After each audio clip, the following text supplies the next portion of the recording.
ఆ దినమందు అనేకులు నన్ను చూసి, ప్రభువా ప్రభువా, మేము నీ నామమును ప్రవచింపలేదా? మీ నామమును దేవుని వెళ్ళగొట్టలేదా? మీ నామమును అనేకమైన అద్భుతములు చేయలేదా అని చెప్పుదురు. ఆగుదాం. మీరు నేను ఏమంటామో తెలుసా? ఒకవేళ ఆ సందర్భం మనకు వస్తే, ప్రభువా మేము క్రమంగా చర్చికి రాలేదా? మేము క్రమంగా చర్చికి వచ్చి దశమ భాగం ఇవ్వలేదా? కానుకలు ఇవ్వలేదా? ఏదో క్రికెట్ మ్యాచ్ అంటే ఆ స్టూడెంట్స్ హెల్ప్ చేద్దాం, దానికి కూడా స్పెషల్ కాంట్రిబ్యూషన్ మేము చేయలేదా? పేదోళ్ళకి హెల్ప్ చేస్తారంటే నేను చేశాను కదా ప్రభువా.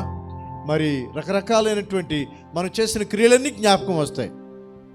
మంచిదే, ఇది కాదంటలేదు ప్రభు.